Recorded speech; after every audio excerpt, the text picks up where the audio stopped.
Hello, and welcome back to the Business of Happiness podcast.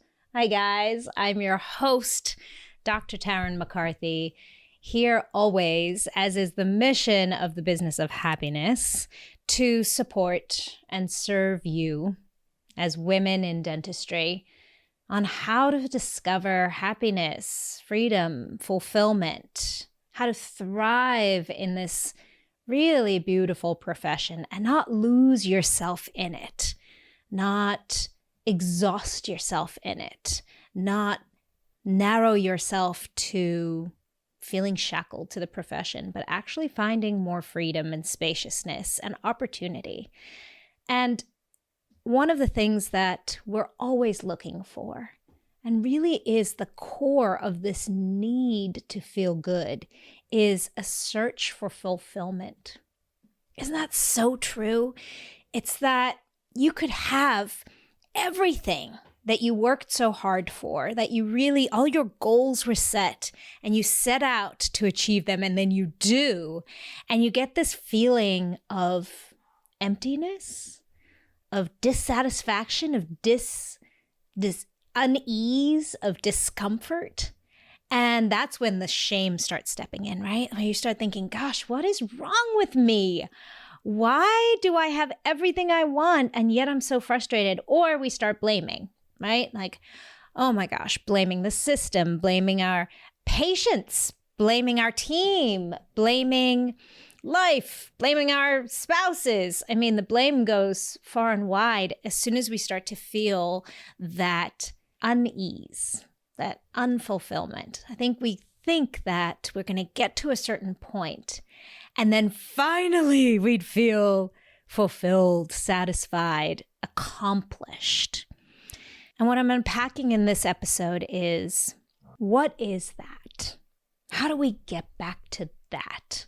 What is that piece that is missing when we feel dissatisfied, when we feel unfulfilled, when we feel frustrated, when it feels like Groundhog Day over and over again, or we find one thing in particular that just doesn't shift and we hyper focus on it as our problem, like hiring. Just can't find good help. And then we tell ourselves, if I just had a team that would support me, then I would feel happy, right? We convince ourselves that it's that one thing. Or if I just had love in my life and I had a spouse, then I wouldn't feel all the stress and I wouldn't feel all the responsibility, right? We find scapegoats, but what is the thing that's actually missing? If we recognize for a moment that everything outside of ourselves, all the external things, the staff, the money, the number on your scale, the love in your life, if all of that is external and fleeting, by the way, because we've all had that experience too. I mean, there was a time in your life when you said, when I'm finally a dentist, then I'll be happy. And guess what? It came, baby. You got your DMD. And now the dissatisfaction seeps in. And that's, I think, when the shame starts building. Geez, I told myself this is the one thing I wanted, and now I have it, and oh my gosh, I still don't feel fulfilled.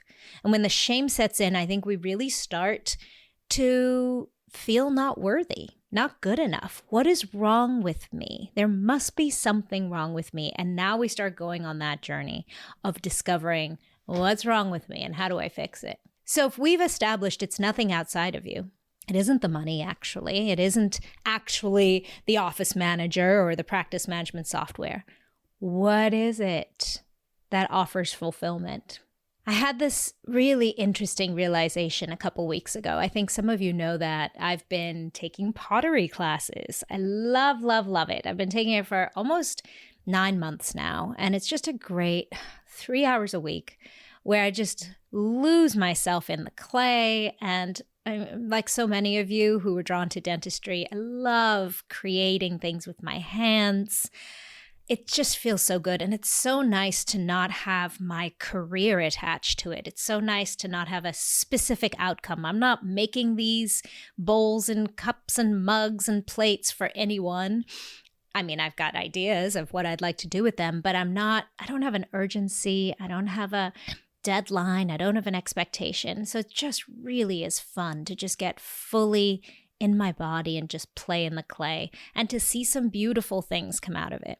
Well, the other day, I was really struggling with a new type of clay. So I was using a little grittier. It has some extra texture in it. They call it grog, a little grogginess in the clay. So I was very excited for the outcome because it has like a little bit of a pebbles in it, if you will, a little stoniness in it. I thought, oh, this is going to be such a beautiful outcome. And I was struggling with it. It handles differently. I needed to move my hands. I needed to wet it differently. The properties of the clay were different from what I'd been using. So I've been paying for these classes, and I asked my instructor, I said, geez, I'm noticing that this is happening. It was torquing a little bit. It was folding in on itself. And I was using all the techniques that had been working for me for months now. And so I was asking his advice. And he sat down and he was explaining to me and he showed me, and he was having a little bit of trouble explaining a certain step. So he said, do you mind if I just sit down and show you on your piece? I said, no, great. Please do. I mean, I was only so grateful. Here, the instructor was sitting down with me. There are 7 other people in the class, and here he was taking time with me. I'm so grateful. And he sat down and he perfected it, and he showed me the technique, and now I learned this new technique, and he made this beautiful bowl. And I sat down to look at the bowl, and I got that same feeling: dissatisfaction, unfulfillment. Here I got the outcome that I thought would give me the feeling of excitement and fulfillment. Here was this beautiful bowl, but I didn't make it. It was something my instructor made. Did I have all the reason in the world to ask him to help me with it? Yes, I'm paying him. He's my instructor. He's teaching me. I'm learning. Did I do the right thing? Yes. I asked for help. He was showing me how. Did I learn something from it? Absolutely. I learned the technique that he was showing me, and him showing me on my piece was fabulous because I was able to learn 101. A lot of good things came out of this, and I can step back and look at this situation and see all the things I can hold gratitude for and value for. But in the moment, I felt that feeling of, you know what? This isn't the satisfaction I was looking for. The finished piece is not mine. I didn't have the same love and passion for this piece, and I felt a little bit ashamed of keeping it, because I didn't create it. It wasn't my piece. And so I smashed it. And I decided not to use that piece. And I started from scratch. And I realized right then and there the authenticity that is required in fulfillment. Where we put ourselves into the work that we're doing. And where we're holding ourselves back. This relates so beautifully to dentistry. Maybe you're working for somebody who's requiring you to be someone you're not, whether it's the amount of time you spend with patients or the procedures you're doing or the amount of support you can ask for from your team. But anytime we are being asked in our beautiful profession to do something that doesn't feel aligned, not just with our values, but with our desires, immediately that feeling of dissatisfaction starts to creep in. When you're at work not living from your authentic self, so how do we even know what the authentic self is? The authentic self has so much more to do with love. And that's really, as I was preparing for this podcast, I was thinking, what's another word I could use? But really, I want to use this word love because in a sense, love is what drew you to dentistry in the first place. Isn't it? You had a passion. You were excited. Go back to that 19, 22-year-old, whatever age you were when you thought, oh my gosh, I'm so excited. The passion that fueled those late nights studying, the passion that fueled that putting off reward for years and decades, the passion that fueled the amount of work and effort you put into achieving your goal. It was about the passion. It's love. Love for the excitement, love for yourself in it, love for the vision you had of bringing your authentic self to the profession.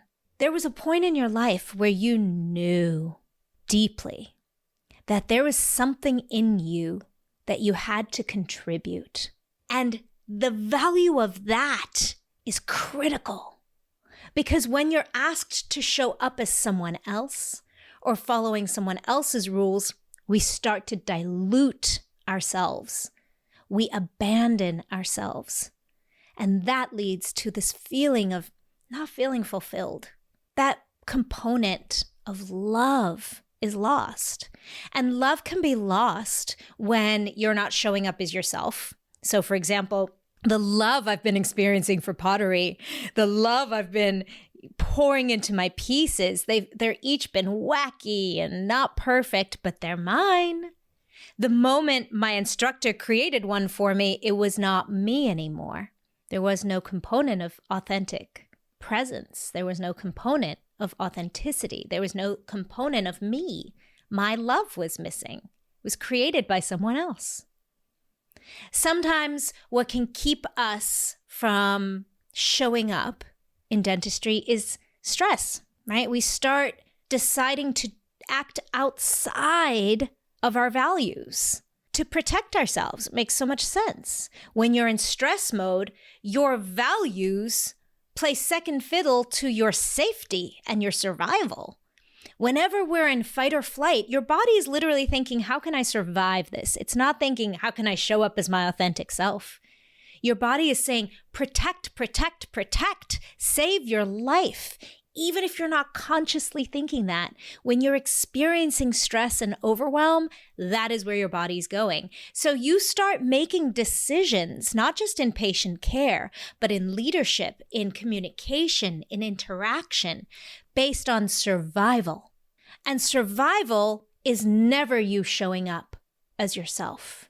It's just you showing up to survive and protect this body. And that's the truth of it. So sometimes we self-abandon because of stress. So there are multiple reasons why we can feel this lack of fulfillment. Either we're being asked by someone to show up differently from ourselves or to step aside from our values. Hello, incredible woman dental business owner. If you have been craving more freedom, more joy, and more ease, then this interruption in your podcast episode is meant for you. And so is the Empowered Owner Retreat, happening this November 13 through 16 at the stunning Diplomat Resort in Hollywood, Florida. This isn't just another conference, it's an intimate, transformational experience where we step away from the demands of your practice and the stresses of home and finally breathe, reset, and more importantly, reimagine what's possible. We'll redesign your business model so that it supports your life vision, not the other way around. You'll walk away with practical, tactical tools to reclaim your time, to lead your team with confidence, and be done with all the staffing drama and stress, to build a business that gives you more space and time, more peace, without having to hustle harder. It's an exclusive small group retreat and the spaces are almost gone. I honestly don't know if I'm ever going to be doing this again, so this is truly a once-in-a-lifetime opportunity. So if this speaks to you, schedule a time to chat with me. It's invite only, but I'd love to meet you and see if this is something that can serve you in your life and your business. So click on the link in the show notes or visit www.thebizofhappiness.com to learn more. Your time is now. You know, I remember I spoke to one client years ago and she said, I'm working for this awesome ortho company. It was a DSO. And she said, and I'm getting paid really well. I mean, that's part of why we do this too, right? She said, I'm getting paid really well, except they don't take x-rays on a regular basis. And I feel really uncomfortable because I'm making diagnoses here without x-rays. I don't have a pan and a ceph. And I'm just being told to make a treatment plan without them. And there aren't enough assistants to support me in what I need to do. And I'm seeing a lot of patients on my own, and that feels really uncomfortable. I can do it, but I don't like that I'm alone in a room without another assistant in the room. I was always taught that you should always have another person there for accountability, for legal reasons, for support in case I need something. She said, every day I'm going in and I'm doing something I feel uncomfortable with, but I'm getting paid really well, but I really feel unfulfilled. Notice how right there, her values were being asked to set aside. The values that for her mattered most. And this is different for everybody. But she had great value in diagnostic reliability. She wanted to feel good about her experience and her expertise. And her expertise said, I need x-rays in order to make this diagnosis. So every time she did it without the x-rays, she was quietly boycotting herself, abandoning her values. No wonder she felt unfulfilled. Every time she was treating a patient without an assistant in the room, she was quietly boycotting her values, abandoning herself. No wonder she felt unfulfilled. It doesn't matter how much money you get paid in that situation. You'll always feel unfulfilled and dissatisfied. So sometimes we think, oh, I need to ask for more. But anything outside of you is temporary and not sustainable. It's superficial. It is outside of you. The outcome is not what we're going for. Let's go back to my pottery analogy. Creating a beautiful bowl, you think that's the outcome, but it's not. The beautiful bowl didn't give me any sense of satisfaction. Did I sit and work on it? Yes. Was it something that I was present for? Yes. But it wasn't mine. It didn't give me any satisfaction. When I was done, it was gorgeous. But it wasn't mine. And I didn't have that sense of me, of passion, dare I say love. Because fulfillment requires something we cannot measure.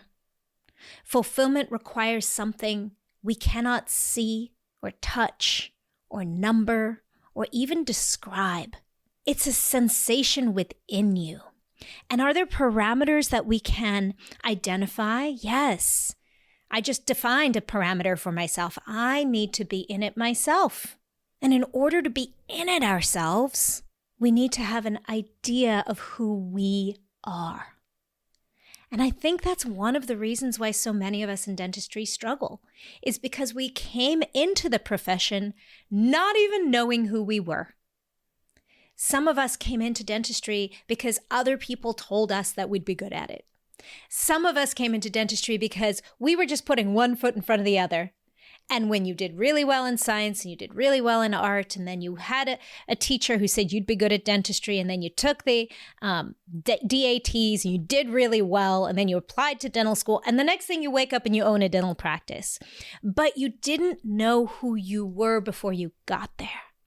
And this is where, when we start to feel that lack of fulfillment, I'm going to invite you to see that as a calling of discovering who you are, of finding your passion, the love. What was that? What was that spark in you when you were younger, before you started abandoning yourself, before you started playing by other people's rules and doing things the way other people insisted you do them? What was it that you were passionate about inside of you?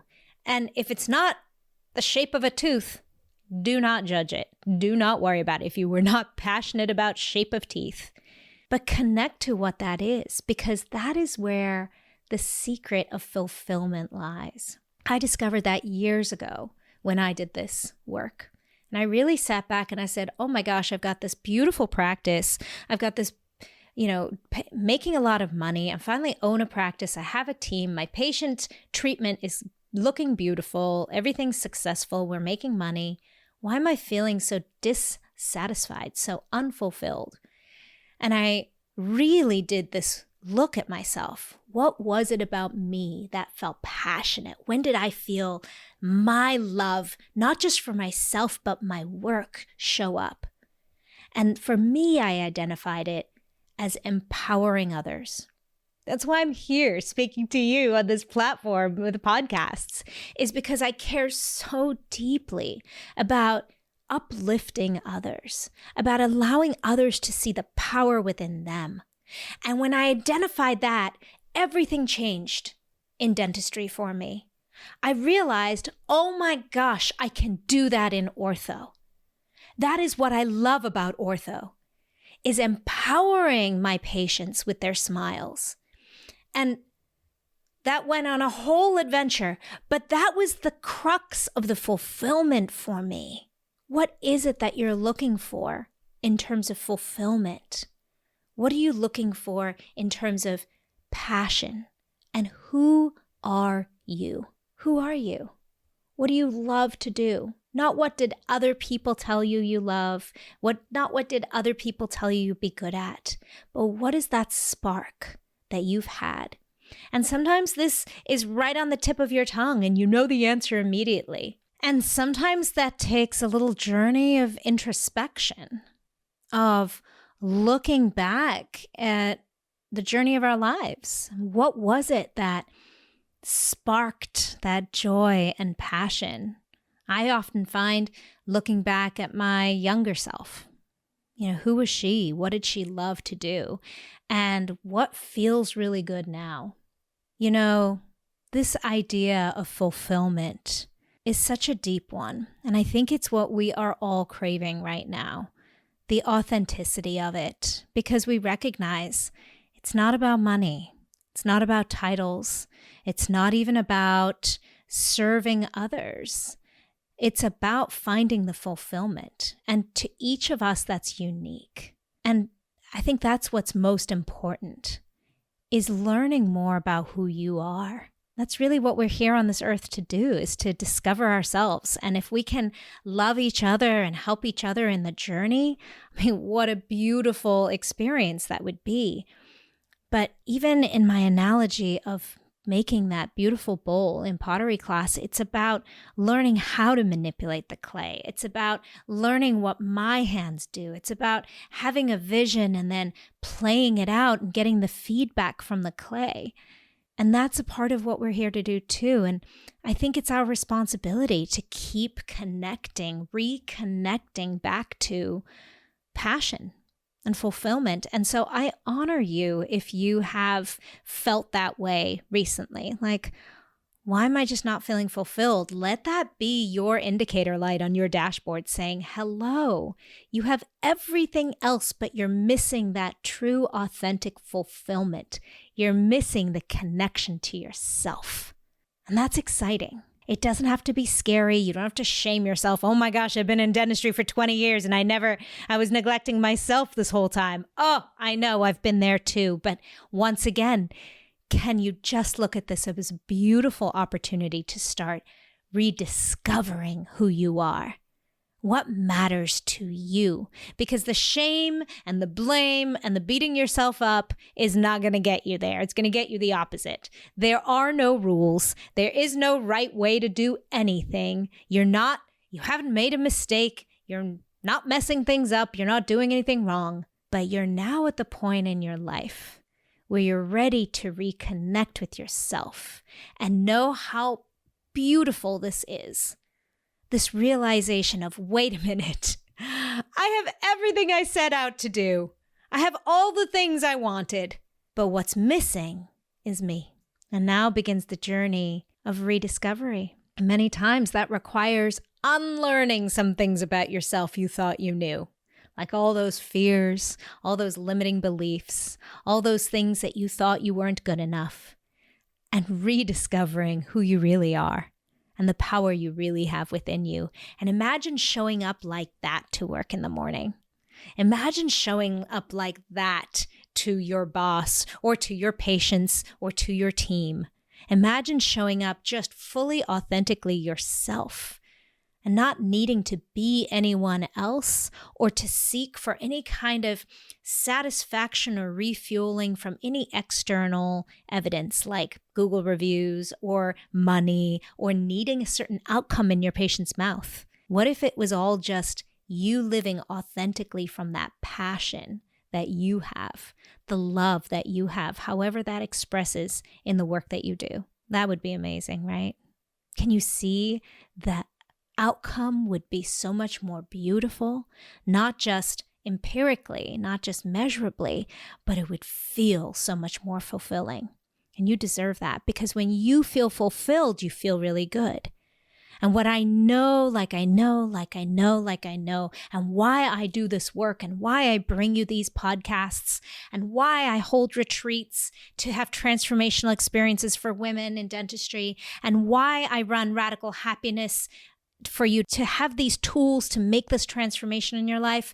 The whole purpose of that for me is because I know when you feel good about yourself, about your purpose, when you know you're enough, you're making an impact in people's lives, that's when you do really good things in this world. And that's when the rest of the world benefits. Because when you feel good, you can do good. And I believe in you. Bye-bye. Thank you for listening to the Business of Happiness podcast. If this episode brought you new perspective and value, I invite you to subscribe so that you catch all upcoming episodes and leave us a review. And if you know of a friend or colleague who could benefit from this perspective, share this episode with them and empower their day. For more information about the Business of Happiness and the Radical Happiness for Practitioners course, find me on www.thebizofhappiness.com. See you there.